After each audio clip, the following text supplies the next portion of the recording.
concern we have is not only one country, but the concern is Africa as a continent. So our discussions over the week with the Alliance, we realize that we have a lot to put together as a formidable force that we can use to strengthen leadership development in the church. Sometimes people think of Africa and they think of it just as this place that's Africa, and you don't realize Kenya is very different from South Africa versus Mozambique. We started this partnership of ministry leaders so far from 5 different countries in Africa, from Kenya, from Mozambique, from South Africa, from Ghana, from Rwanda. We all came together and began to talk about what our ministries are about and what kind of strengths people have and what kind of needs people have. And these are all unique people coming from unique cultures coming together. And you really get a full breadth of the challenges that they face as they share the gospel. Alliance Network has really given me a better understanding of what does it mean to have a coalition of efforts to really maximize the impact of our ministries in our respective countries. Alliance for Africa is such a powerful, encouraging tool to just zoom in on the vision that God has given each one of us. This alliance is so important because we are pulling together our advantages to give the gospel of Jesus a massive push throughout the continent. Many more men and women will get affordable Bible school training in sound doctrine. More churches will be planted in the Muslim-majority West Africa. Hundreds of orphans and vulnerable children will be rescued and discipled to be great future leaders of Africa.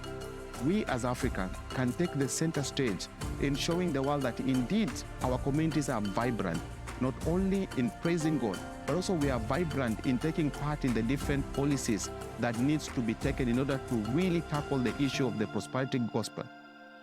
It has a future, it has a strength, it has a capacity to change the narrative of how we do ministry in Africa.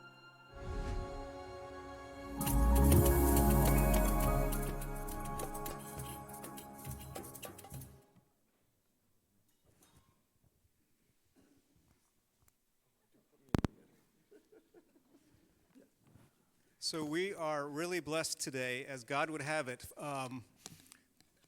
A number of the people in that video that you saw, that's part of this alliance that we formed at Burke Community Church, were in town this week for us to be able to have a discussion tonight about the state of the gospel in Africa. And so we are really blessed, and I just want to introduce my brothers up here. I'll start all the way at the end. I think you know this guy. So by now, you know him very well. So thank you, Nathan. Wonderful, wonderful talk. It really blessed me.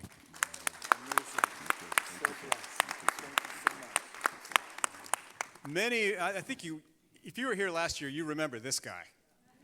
He lit us on fire. It was amazing, right? This is Reverend Rick Whitcomb. He is the pastor of Agape New Testament Church in Accra, in Ghana.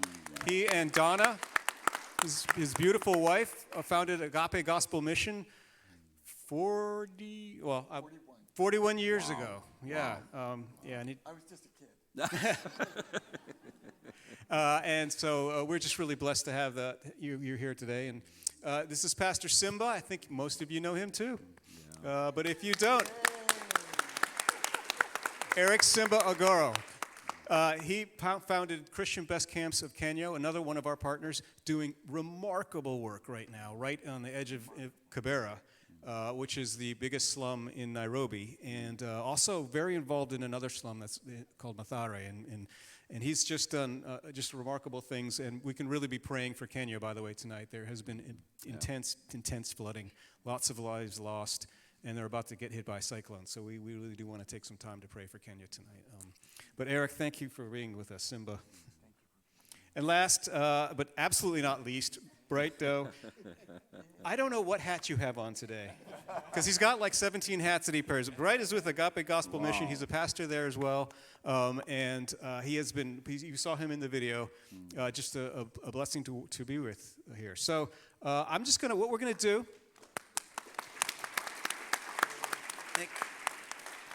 We're going to have a little discussion right now. I'm going to ask you all a few questions, but we're also want to take some questions from you all. This is your time, so we want to give it to you and to just ask questions. So, but just to start us off, I wanted to just run something by and just get each of your thoughts on this, and that's I was looking at the Gordon Conwell. They put out the Status of Global Christianity report. I don't know if you're familiar with it, but it lists Africa as having the largest population of people that identify as Christians. Over 750 million. That's the largest continent by pretty far. Latin America is the second largest at 625 million. Anyway, they predict that the population of people, of Christians, will increase to nearly 1.3 billion by 2050. And again, that's far exceeding all other parts of the planet. I want to ask, how would you explain this? Number one, and number two, how should we be responding to that? You're all right in the midst of it, and yeah, I'd like to hear the thoughts. So I'm going to go ahead and say, do you want to start us off, Nathan, or put you on the spot again? Okay, thank you. Yeah, that's amazing. It's difficult to explain. But you see, when you look at, in terms of one of the writers called Benkato, says that Africans are notoriously religious. The kind of questions you ask in the West, in Africa, we don't ask the question, is God there? No, God is there. We different expressions. So unlike in the West, people say, no, there's no God. For us, it's not that there's no God, but how do we seek this God? So, and they do that through different means, and that's why you realize there's that thirst and there's that hunger of religiosity in us, which now translate with, the gospel when it's heard and it's understood. There's that yearning. People want to give their lives more because already it's that in our lives, in at us. Right before the coming of Christianity, people understood there's a God. And it's only how we approach that God that matters. So now with proper understanding, I believe that's why you find that exponential growth. And by the way, it's just starting. And I believe in the next 5 years or so, it's going to double that. It's going to double that, yeah. Okay. Rick, would you like? I concur and thank God for the openness and the hunger for God amongst our people. At the same time, I believe that human need creates a greater response to the divine connection. And unfortunately, while we have a lot of Christians in Africa, we also have desperate poverty. We have critical infrastructure lapses.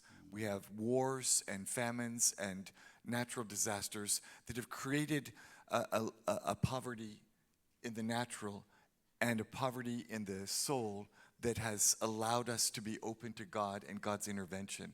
And unfortunately, oftentimes we find the move of God begins at crisis points in history.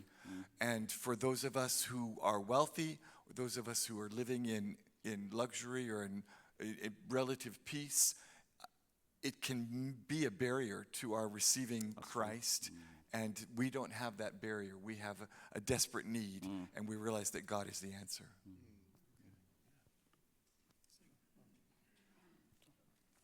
Thank you very much. I think I would respond to that is, there's a famous saying from the Ubuntu culture which says, you are because we are. So we are all collectively responsible for one another. And just like my elders have said, because of lack of resources, we have been able to commune together as a family. And so it is easier to see the movement of God because you can actually document miracles. Because you can tell this is someone who could not go to hospital. They were diagnosed with maybe cancer or certain disease, but they said, you know what, I may not afford medication, but I will pray without ceasing, looking up to the heavens. And they prayed until the heavens responded. And so when that person is healed, then you're able to see the movement of God, and that also encourages other people to come and join in the fellowship. And the other part also is because of Africa, many parts of Kenya, if I may speak of Kenya, in my village, many people don't have any other source of information except the Bible. And it is interesting, there are people who may not read and write normal literature, but they can read the Bible.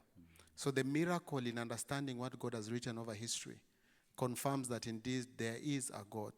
And so that has also helped us with the movement of Christianity. I think that the findings here are exciting, but then it's also optimistic that the Christian population on the continent will double. I'm not so sure about it.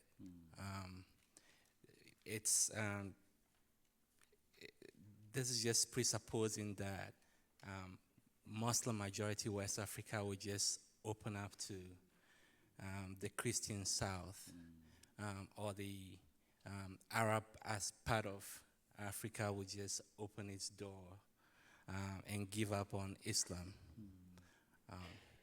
I think that there is a lot of work to do, especially when you see the attitude of the churches in West Africa. Churches seem to be thriving, but then they are also not educating the faith of those that are worshiping in their congregations. So that's a problem. That's a threat to the future prospect of Christianity on the continent. So the optimism requires work. Absolutely. Thank you. And if anybody else has anything, please just feel free to speak in. I appreciate all those perspectives. I think that they're very important for helping us to understand from our perspective. We always hear about the gospel is growing in the global south like crazy, and yet it's diminishing in Europe and seem to be flatlining a little bit in North America. And so I think it's important to understand why that is. So I appreciate those insights. I go back to my lawyer days every now and then. We used to say that our clients have problems and we have opportunities, or our clients have challenges but we have opportunities. So I want to ask you whether you want to look at it as a challenge or an opportunity. What are the challenges and opportunities that you see in Africa right now for the spread of the gospel? And anybody who wants to take a shot at that.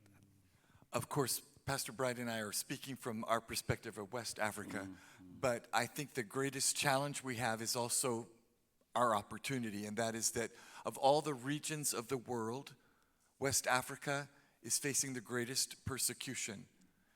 82% of all Christian martyrs last year died for their faith in West Africa, where we live. That's a great challenge.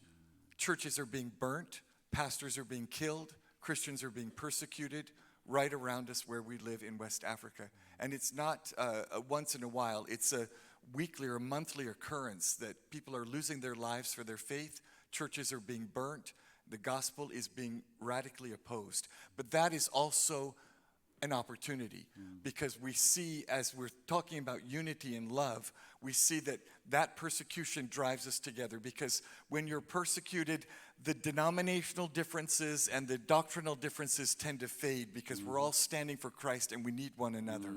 And like one pastor said, when his church was burnt by Muslim terrorists, well, the building was destroyed, but the church has survived. We face the great challenge of persecution where we are, and yet it is a great opportunity, an opportunity for us to unite together, an opportunity for us to stand firm in the faith and therefore radically allow our light to shine. And through that persecution, I believe we will achieve the optimistic goals of doubling Christian faith in West Africa. There's no division here, right? I mean, that's Yeah. That's where I'm at, and he's where he's at. Yeah. glass half empty, glass half full. At the end of times, it's full. No, I'm kidding. I'll start with an illustration. There was a gentleman, this is a true story, who had just come from the village in Nairobi. You know, so to give you perspective, my elder said he's from West, I'm from East Africa. So Africa is a continent with different countries. So just to clarify that. So, that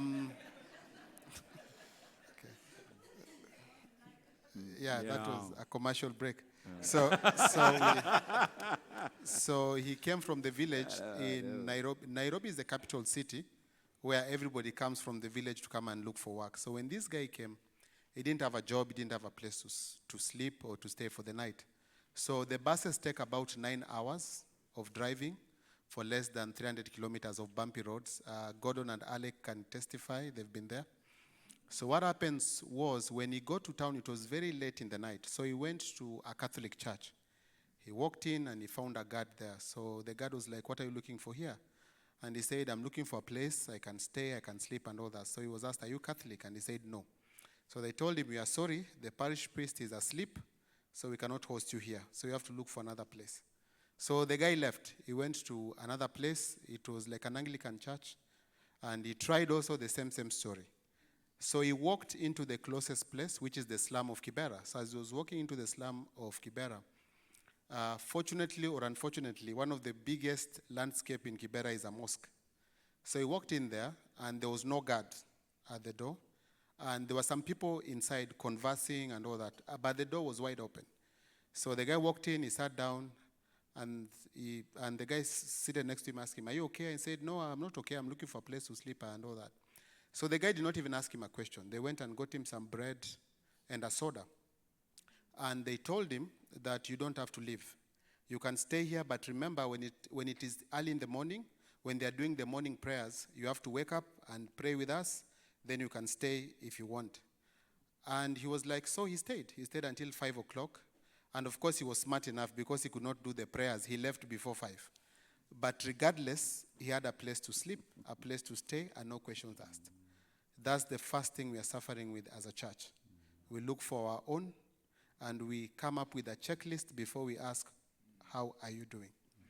The next part of it, and this is a true story, but the good thing is that the guy had such a strong faith that acts of kindness did not let him to say no to Christ. The other part is that many Christians are hurting, and especially in Kenya. And I think one of the challenges that is there is because many churches, and that's why I love Burke, you are going beyond your walls. Many churches are looking for their own. Right now, Islam is converting people at a very high rate in Kibera slums. And they are using something very simple as food. You find that a father or mother has 5 children. They have not eaten for the whole week. And you find that these are parents. And they are told that if you come to the mosque and you do the prayers 5 times a day, you live with bread and you live with milk. And so what is happening? They are converting. And some of them, of course, you can easily say, as you stay in this room, that how could you? But you may never know how it feels to look at your children sleeping hungry, and there's someone offering them bread. At times, as a parent, they have to do what they have to do. So I think what also we need to do is that we need to equip also the pastors, which I also love that we are doing now, because many of the pastors there have the heart knowledge, but they don't have the head knowledge. And the reason why, that's why you find that many of them are teaching the wrong doctrines. That's correct. And none of them is willing literally to take a bullet for the gospel, because they don't even believe in what they are teaching. So that's why we need to just stop looking at building more churches in Africa, because the churches are there. And my elders will tell you they have a beautiful church. We need to start equipping the pastors with doctrine and the right material. And also we need to also start sending, because the pastors in Nairobi, especially in Kibra, and my brother Nathan has been there, are really feeling lonely. Because as the churches in the US and other parts are progressing, they feel like they've been left alone. They have no one to turn to. So I think also as we need to start looking at how can we really equip the people down there, because the Muslims are armed with resources, with indoctrination. Of course, they are spreading lies, but even the enemy uses lies to progress. So it is time to go where the battlefield is.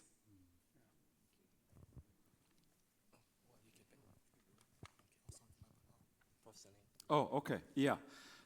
2 things. As Pastor Rick mentioned about persecution, and this is true. Last week, one of my students that I taught in Nigeria, who used to work for me in my house as part of his work scholarship, was killed just last week. And the image of that student is still in my mind. This is somebody I've journeyed with. So the reality of persecution, I come from northern Nigeria. Many of you will hear about the Boko Haram and all that. For some of you, it's a far reality. For me, I can count the number of faces that I know have been killed for the sake of the gospel. But like Pastor Rick said, when the Boko Haram started, they were saying, oh, they were only attacking the Anglican churches. So for us, we don't care. But later they realized, no, it's not about the Anglicans, it's all about us. And now people are coming together. And I said, Lord, bring more Boko Haram. If there's something that will bring for you to unite us, I think that will be helpful. But having said that, to add to the things that my brother has just said, one of the problems for us in churches in Africa is that we are so much heavily focused on earthly irrelevant. I take that again. We are so much heavily focused on earthly irrelevant. To the point that, like he said, you come to the church expecting to get help, but the church actually will put you down because, you are not dressed like us. You don't speak like us. You don't act like us. So I think our challenge comes with that growth is we need to invest in discipleship. People need to understand what is the cost of following Christ. Because with that challenge comes, for some of you here, if I ask you the Lord's Prayer, give us this day our daily bread, you don't even know what that means for you. You have a freezer, you have a mortgage, you have a credit card. But the reality for us, when you say give us this day our daily bread, it's really what it is. Give us this day our daily bread. You don't know whether the next bread is coming. So when you see it, and then of course people take advantage of that. The Muslim takes advantage of that. False teachers take advantage of that. So I think it comes with the challenges for us to invest in pastors like he said. I stand here, you have discipleship pastor, you have outward ministry pastors, you have this pastor, you have that pastor. You go to a really typical African village, Pastor Rick can tell you, he's not only a pastor, but if somebody have a headache, they come to him first. Because as a church, as a pastor, you are expected to know everything and do everything. So I think for us to invest in discipleship, we have to invest in the equipping of the pastors to be able to take care of these needs. You have one pastor overseeing. In the ratio in the U.S. is one pastor to 200 people. In Africa, the ratio is one pastor to 2,000 people. You can imagine that. So the need for equipping, just to add to what they've said, it's really there. Thank you. Yeah, I would like to add that we in West Africa need more churches. We don't have enough. When I was checking out the statistics against what we have here on Wikipedia, I think we all go there, right? So religion in Africa. It has Christianity at 49 and Islam at 41%. So if you think Christianity is really winning, but the real place in Africa is West Africa, not East or South. Sorry. It's a commercial break. And in West Africa, it's 55.5 for Islam. And it's about 30 something for Christians. And then we have strong opposition on the conditions in the Islamized part of West Africa are so difficult. They're not stable. A lot of conflict, so there is that thread, that lack of opportunity seems to move up from the southern part to the north of West Africa and go further up to Northern Africa where the Arabs are, because the conditions are really hard. So we need to pray that missionaries will come from the south of West Africa and the rest of the world to go up north and replicate what has made Christianity thrive in Eastern Africa, in Southern Africa, and in the southern part of West Africa. We need to pray for that. We need more churches. We need to train more people to go. We need a lot of resources to encourage people to go to the Islamized part of West Africa. And it's not just for the benefit of our faith or the salvation of the people that aren't reached yet. Today I was reading on Yahoo that there's actually a military base for the U.S. in Niger, because they're there trying to protect the U.S. from terrorist attacks. And then the Russians apparently have taken part of that base now. If there are Christians in the northern part of West Africa, you don't need to spend a lot of money on the military in the U.S. That's just a practical part of it. So we need more churches in West Africa. We need to train more pastors to go. We need more resources. We need prayers from the church all over the world for West Africa and everywhere that we need to reach. So maybe the other thing that I have been privileged to work with young people, and as you can see, they are very young, so we thank God for that. So, and the truth of the matter is that young people are asking questions, even in Kenya. They're starting to ask, this God that we have is a white God, and then we are being told that they came with the Bible, then while we were reading the Bible, they took our land. Then there's also the new movement that has come. I don't know if you guys know, but right now there's the African awakening, where all of a sudden they are giving alternative truths to the Bible. So why are we saying that you need to empower the pastor? You can imagine a pastor who has a heart knowledge. Of course, he knows scripture. And then you are telling him there's a movement in the US that is telling black people they need to go back to their ancestors and things like that. So how is this pastor supposed to answer this question? So there has to be a heart knowledge and head knowledge.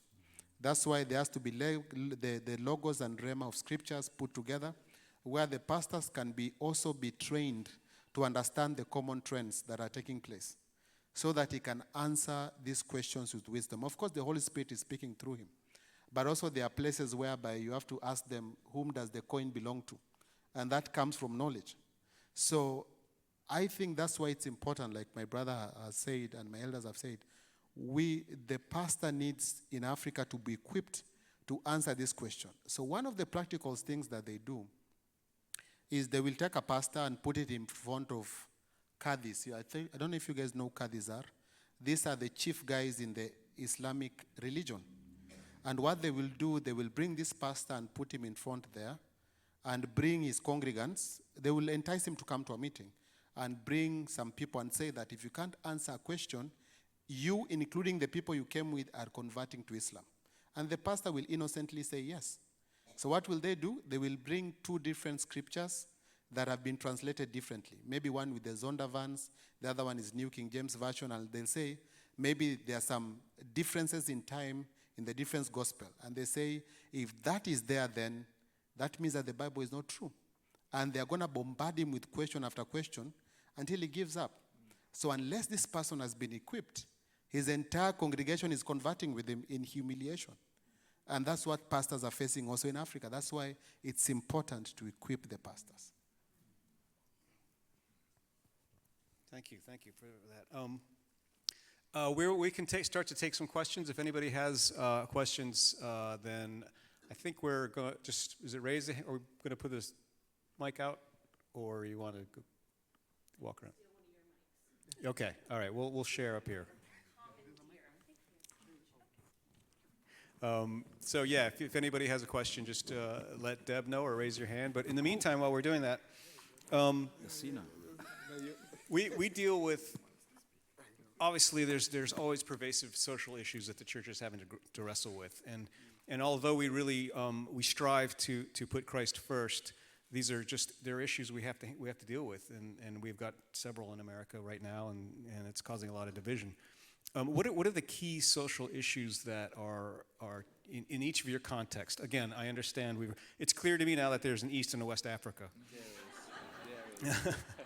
which I know is fully united.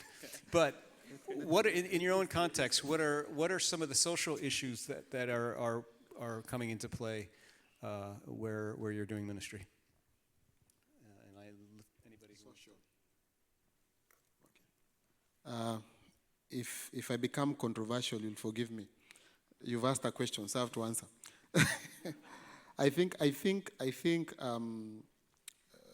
Africa, in terms of the church, has been very innocent, if I may use that term. There are certain issues that you deal with in America, like same-sex marriage, issues to do with, that is one of the predominant issues.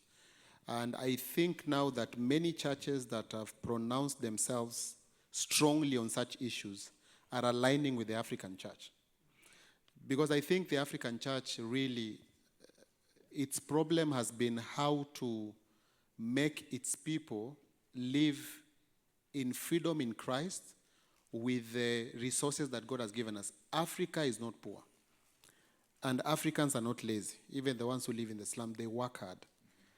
But unfortunately, it is also our same leaders who are stealing from us, not foreigners.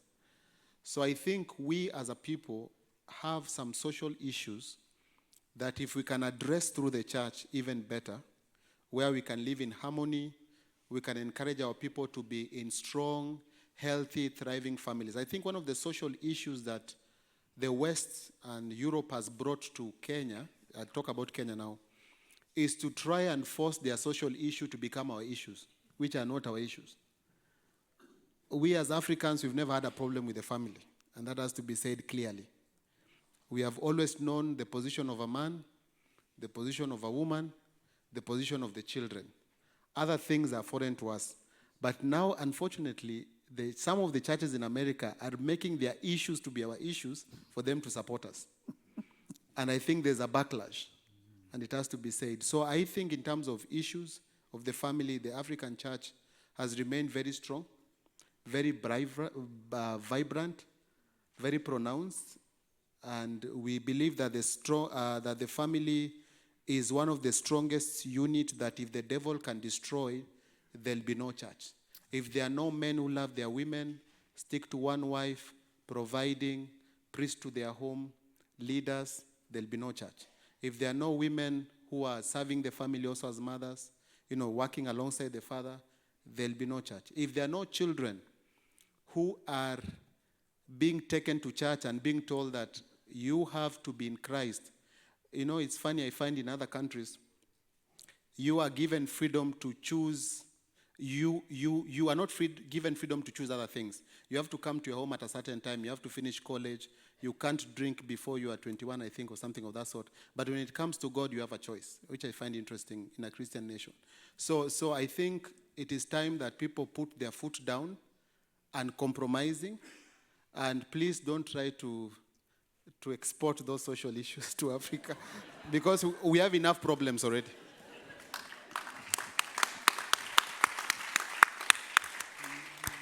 Thank you, Simba.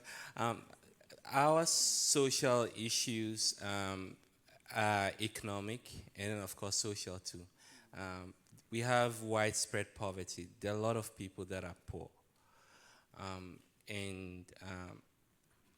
Unfortunately, the traditional values that have held communities together are going away. So children are suffering because of that. So there are a lot of neglected children. And then we have a very youthful population on the continent. Now I can talk about the whole continent. I think the average age is 18. So that's a very young population. And so that's a good thing, but the problem is that a lot of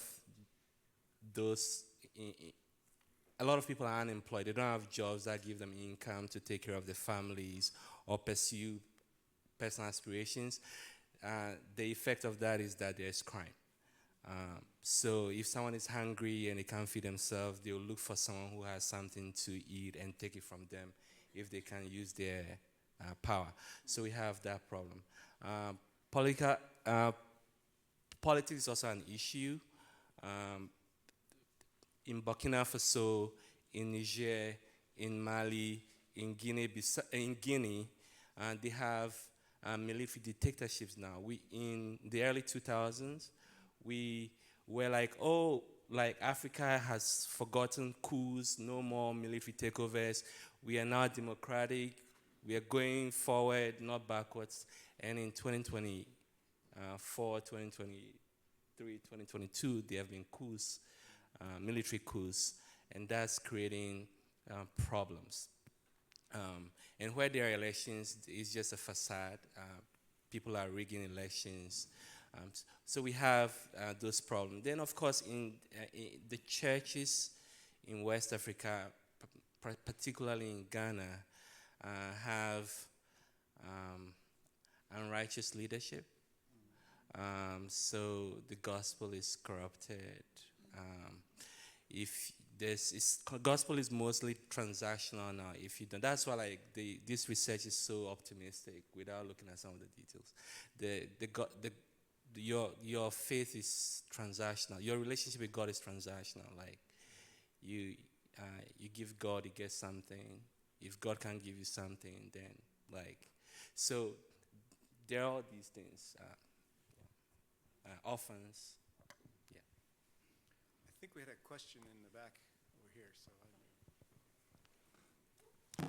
Well, this kind of follows on to what you were just saying. The question I had was, because of the great physical needs that you've described in these parts of Africa, has that mean that perversions of the gospel, like prosperity preaching and all, is making big inroads there? Is that a challenge to your ministries? Absolutely. It's perhaps the greatest challenge we face, the perversion of the gospel, twisting of the truth, commercialization or monetization of the gospel of ministry. We're seeing a great corruption amongst pastors and churches in West Africa, and I'm sure throughout the continent. Yeah, it's a problem. Actually, if you check it online, the richest pastors in the world, they are coming from West Africa. Some of them have 2 private jets. Wait, you said West Africa. Yeah. No, I just wanted, I mean, you know, my wife is from East Africa, so I have to be loyal to Simba because I'm from West Africa, but my wife is from East Africa. Anyway, just to say, to add to what Pastor Rick had said, it's a great challenge, and people are becoming very gullible. And to tie to that, the question you ask about the social issues, what we are having is the fact that we have dichotomized Christianity. There's a holy side and there's an unholy side. Christianity is lived in the church premises. Once you leave the gate, you leave Jesus at the door, then you can do whatever you do out there. So there's not that kind of understanding that Christianity is holistic. If I am a believer and I am a plumber, everything's saturated through that. So you realize people are looking for quick fixes. And these prosperity preachers who have no respect for theological seminaries, they believe that the Holy Spirit can fill you, you can say whatever you want to say.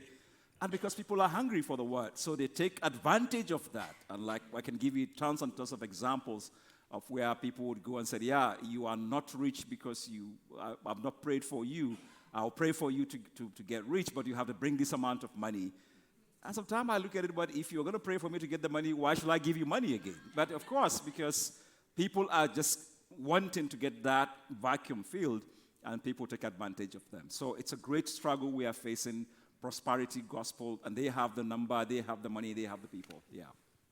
Just to add on something that you said, one of the reasons that I'm in this conference, and of course you've been told about the floodings in Kenya, was the richness that is in this conference. And I'll put it in this way. I see there's Elder Gordon here, and also there's Alec, and some people who have come from back.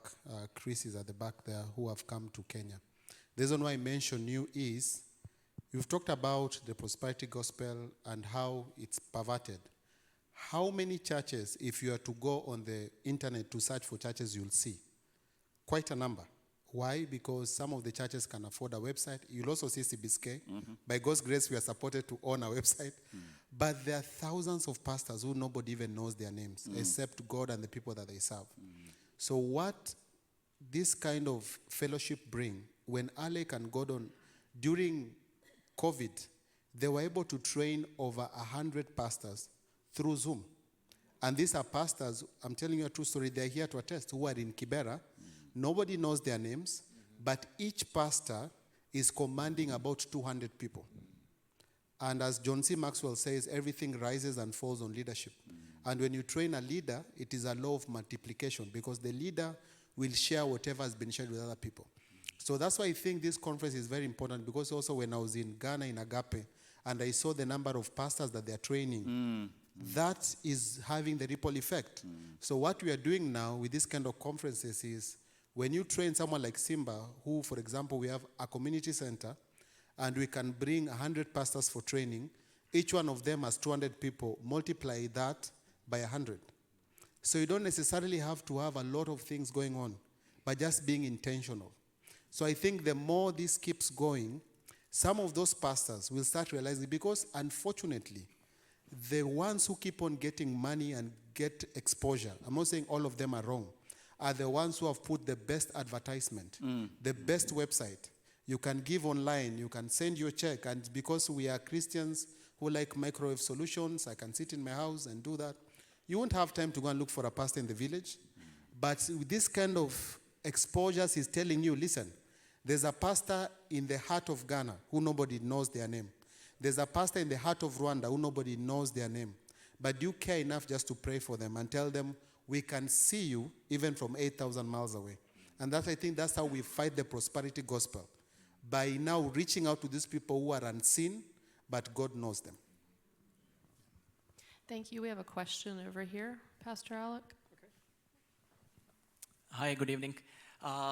My question again, like Brother Simba said that don't judge me or don't be racist. I am actually from Pakistan. So we have almost same situation like West Africa. So my question is, like, when I was growing up, and I am actually from converted family background, Muslim to Christian. So when East India Company went to subcontinent, India and Pakistan, the way they preached gospel, they tried to help people, bringing them out of poverty. But these people, when they grew up, I met a lot of them, when they see, again, sorry to say, when they see a white skin, they think that aid is coming. So how, as a church, we should equip people that they come to church? Like, for me, I think, like, being a believer, we should grow.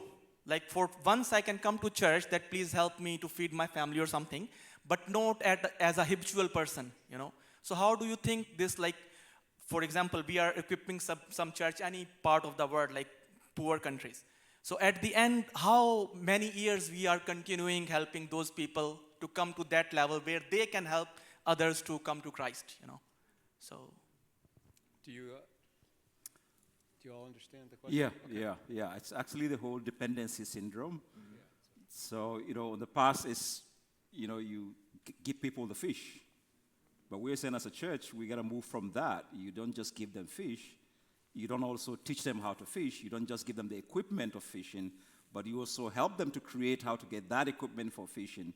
And they will see the benefit not only for themselves, but also for the impact of the entire community. So the dependency syndrome actually has two sides of it. There's the one that the giver wants you, the receiver, to remain that way because they take satisfaction in saying, yeah, we're always helping you, we're always helping you. So I think the balance would be in theology of development, theology of work, is to understand that you got to help people. Like Simba said, people are not lazy. People are not poor. It's a perspective, the mindset. So it's coming both from the giver and the receiver. They have to understand that there is that common ground that they need to grow at a certain level, not just become the receiver, but also, I like an example of, let me give you an example of Rwanda, the ministry I work for, African New Life. I know they have a child sponsorship program. Right now, there's a gentleman I know who was sponsored right from primary school, high school, now he's working. Now, in turn, as a Rwandan, he's also sponsoring other kids to come out of that. He's not saying, okay, well, I was sponsored by people in the West, also let me fold my hands for other people again to support in the West. But this guy who has been supported now understood the fact that I also have a responsibility. He's also sponsoring kids, and that comes with the mindset both of the giver and the receiver. Yeah, I also want to add to what Professor Nathan had shared, which is that when we preach the gospel, it's supposed to be to liberate people, to open up their mind, their spirit, to see how God sees them, and then the vision of God for their lives. The gospel should make us ambitious.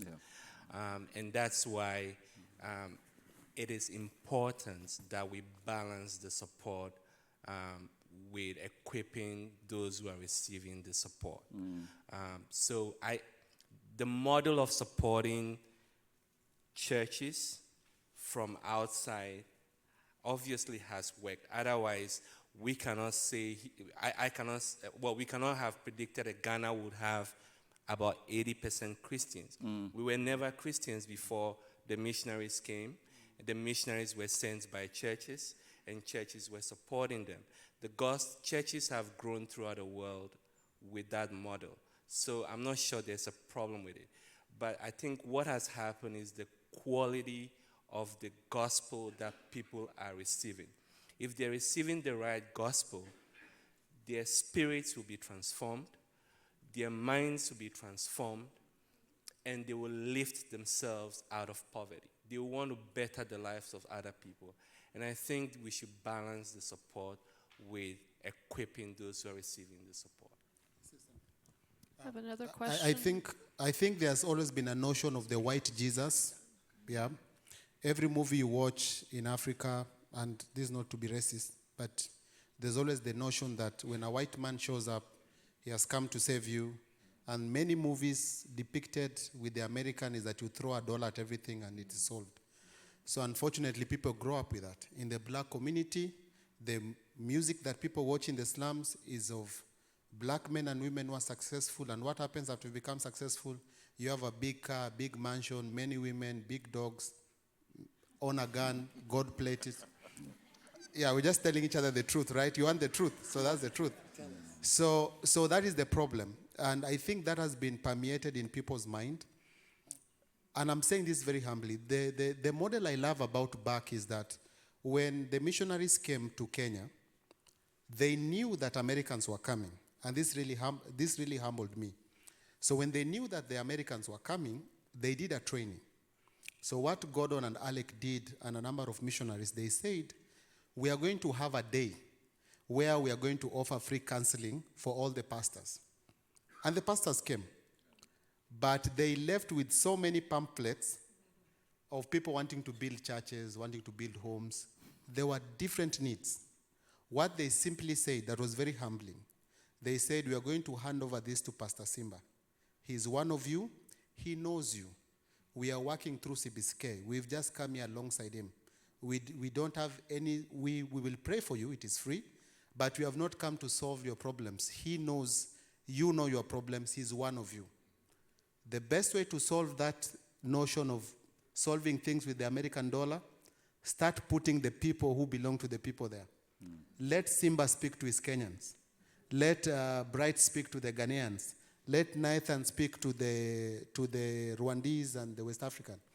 Rick is as black as I get, so let him speak to the Ghanaians. So I think it is time to tell people, we are taking a back seat. Your people know you better than we do. We are going to empower them to empower you. Give us the mantle. We know our people. We will deal with it the Kenyan way, the Ghanaian way, the Rwandese way. Thank you. Thank you. That's the best compliment I've received all year. Well, first of all, I wanted to thank you all for your leadership on Christ's behalf and for God's glory. And our church, like many churches, has a short-term mission program. And I'm sure that you've seen very good programs, very good visits, and very bad visits. And I was wondering if each of you could tell a story. Perhaps you get to choose whether it's a really good visit or a really bad visit. But this is from practical advice for the people that might be coming to visit you all on our short-term mission. Just a caveat to that question. If it's a team from here, it's got to be a good one. I'm good.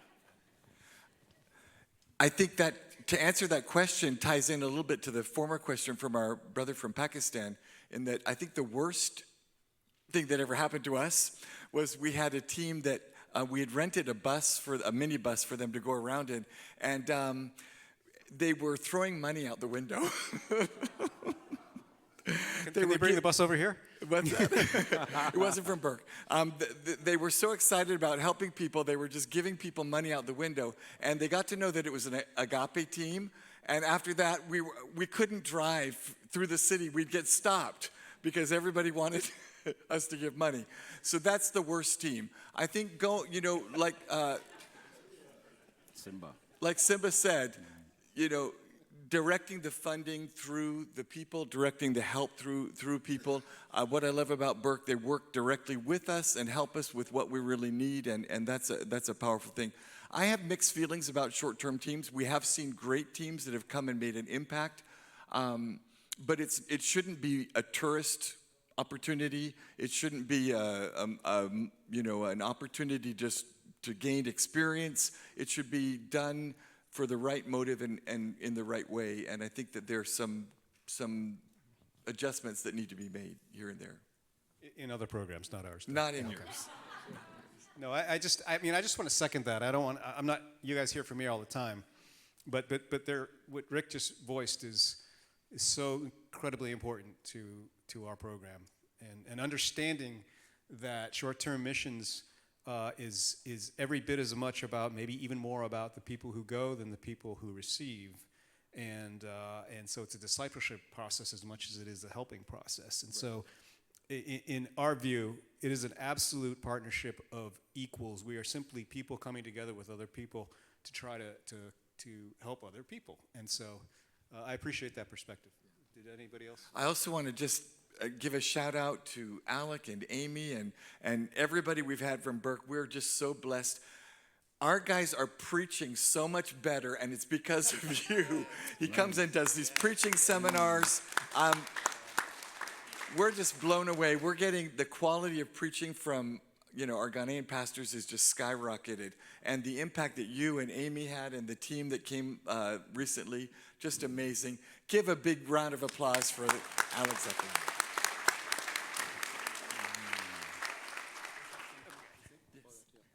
So mine is just like a testimony that I would like to give. I want to say short-term mission has worked for us, at least from the Kenyan perspective. So there was a team that came to Kenya. Was it when Chris came? Was it last year, I think? 2 years ago. And when this mission team came, of course, there was preparations that were made, and the team came. We have 2 slums in Kenya. One is Kibera. Kibera is poor, but there's life. Then we have Mathare that is poor and there's darkness. Mathare is the #1 supplier of prostitutes in the entire Nairobi. Mathare is the place where they make all the illegal alcohol. Mathare is the place where life expectancy is 27 years old. Mathare is the place where you can hear a woman there's just a lot of darkness in that place. So one of the things that happened was, for me, I don't like telling people exactly what they're going to do most of the time. When you're going to a place, they know what they'll do, but I don't give them too much information. I want them to experience it. Because after all, they signed up for this, and those are God's children. So we walk into Mathare, and of course I was with the team, and it was a very dark place. I think there were many tears that were shed, and we hugged and all those kind of things. But the long of the short is that when the team left, because the people that I took them there, they met a group of people who were recovering alcoholics, recovering drug addicts, and one of them was a pastor who was so much into alcohol that when he opened up his breath, it smelled of methanol, like he was rotting from the inside. So anyway, we spoke about it and all that, and we prayed, and then the team came back. And I remember Chris is here, Chris Toth. I just want to honor this man of God. So we spoke with him, and he said, Simba, God has spoken into my heart. From this short-term mission, I believe God wants us to do something. And the long of the short is that they were able to help 10 families who were recovering alcoholics and drug addicts to move out of Mathare and start a new life. And also the other part is that I want to thank God for them, because 2 of those people have died in the span of 4 days ago. So even in their death, they were able to live dignified lives just before the Lord took them. They had lung failures out of alcohol. So that is something that short-term mission can also come. Of course, Chris and the team have not come back. Of course, Gordon has come, and Alec. But right now, we have 8 families that are now living dignified lives, and they are living example that one trip can change the life of 10 families if you are listening to the Holy Spirit. So for me, I've also said it's God's timing, it's God's doing. Some people you are sent somewhere because God has a specific assignment for you. So if you feel God is calling you for short-term mission, I believe it's good. But also, what we're also doing, which my elder said, is that we will prepare you before you come. The other one that was fun was one time, and I don't know if Alec was pissed, but if he was pissed, he never told me. So we were driving. Was I driving the car that you're in? I think Gordon was in my car or something. So we had a van and we had another car. So what happened, we went into the same place called Madare, and that day there was a big political rally. So there were like 1,000 people coming this way, and everybody in that crowd was getting robbed. So they were breaking into cars and robbing people. So I remember that I made a 360 turn. Chris is laughing. I think we almost knocked a few people, but I'm sure God could have healed them. Then we turned, make a U-turn, and drove back to where we were staying. That was the longest night that Alec has been silent without saying a word. And I'm sure he prayed for me. And I'm here to mean that I was forgiven. So anyway, so we've had good and moments where we say, if it was not the Lord, we would not be here. Yeah. But they're not all that way. Oh, okay. I wanted to talk about the unity that you had spoken of before. One of the biggest, at least in the United States that I'm aware of, the biggest barriers to unity is culture, especially in the United States, the way we've been raised, and we say, well, you're not supposed to raise your hands, and you're not supposed to say this, and you're not supposed to do this. And getting past that people can open their minds and say, maybe they can raise their hands and still be Christians, and that kind of thing.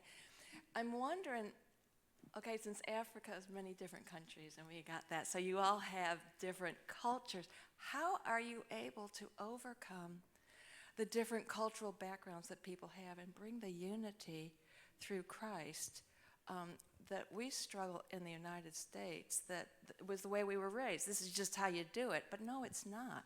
So how do you all do that? I think that we are still working on the unity bit. we also have challenges with our unity. First of all, so we have countries, and then there are also layers of that. In a country, have diverse ethnic groups, and they're diverse, so they're not the same. In the same space, but they're diverse. They believe different things, and so we've seen denominations created around that diversity.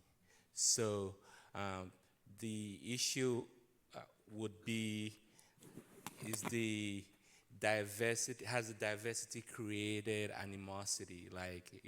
Are we in a situation where we can help across the various silos? Maybe not vocally, but our attitude, from the example that Simba shared, where the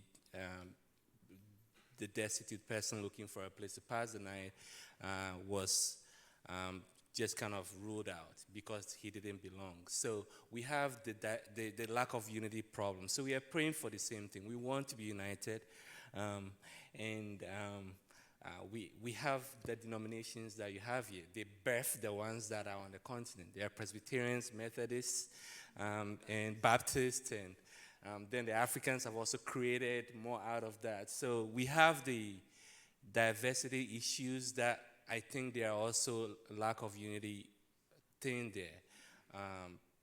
So I think the prayer is still the same. We want to be united. Yeah, but just to add to that, yes, in our own struggles, for us as Africans, like Simba would say, I mean, you are because we are. So that has kind of helped us in some way. When I look at Simba, I don't see Simba from Kenya. First of all, I see a fellow brother because of his is that. But I think also in the theological realm, that's what we try to emphasize as a church. When I see a person, what do I see first? I see a person created in the image of God. I mean, like all this picture you depicted of an alcoholic and whatever, when you see that, do you see an alcoholic? When God sees that person, what does God see? So it's a process of discipleship. That's what we're also teaching. But we're also reminded that whenever the gospel confronts a culture, It's a culture that must change to be transformed in the life of the gospel, not the other way around. It's something we're still working on, and we see God at work in that, like in a country for Nigeria where you have more than 500 different languages. Bringing that, it's a process, and we've seen that working through the power of the Holy Spirit. We are not there yet. We're very far away from there. But I think that understanding gives us advantage of the fact that, when you look at person, what do you first see? No matter how messy the person is, you see the person first as someone in the image of God. And that's through that process of discipleship that would help us to be able to do that. Sometimes we say, no, it's our culture we can't change. It's our culture we can't change. We've been raised that way. All of us, we have that. But I believe that, once the gospel take root in a certain culture, there has to be transformation. I think that the lack of unity is a human problem, not a ethnic or continental problem. If I could just speak just for a minute on someone who has lived what we would call cross-culturally for 41 years, it's possible to shed your culture. And I am, by the grace of God, a completely different person than I was when I left the United States in 1983. I am an African American. That's right. You can say that again, brother. But thinking about the things that break down cultural barriers, what's made the difference to where I could shed some of my cultural baggage and adapt and adopt my adopted culture of Africa? Having my needs met by people, being in distressing emotional or physical dilemmas, and having people come to comfort me and pray for me and minister to me, that breaks down barriers. That breaks down cultural differences. And when you connect to people as a human being with the same needs, that's a powerful force. And if we could reach across to anyone to help and to give love and to give sympathy, to give comfort, encouragement, it breaks down barriers. And the longer you associate with different people of different backgrounds, the more you welcome and understand that there are a variety of people and differences. And some things you cling to, and you realize that it's not wrong to be this way. It's not wrong. It's just that there are differences, and we can celebrate one another. And I pray that that sense of unity will come to us here in the church in America as well as in Africa, because we have a great opportunity to reach the world, because the world has come here. And so let's reach across the divide and bring together, whether it's from West Africa to our junior brothers in East Africa or whatever the case may be. By the way, about approximately 1 out of every 4 people of African descent in the world is from West Africa. It's from Nigeria. A conference on unity. It's starting so well. Well, I think we're about time, coming up to the end of our time this morning for this panel. I do want to say that my short-term missions coordinator, Caroline Carroll, will give me the what for if I don't use the opportunity to plug our upcoming Rwanda short-term missions trip. You heard from the man? Come out, where it's up and open, and we have spaces available to go to. It's the beginning of November, end of October. We can give you more information, but it is an opportunity for us to go, and we'll do it right. We'll do it right. So anyway, but yeah, I want to thank you all so much. Thank you for being here. Thank you for sharing. Thank you for the great questions we've had. And we could, round of applause. Thank you, brothers.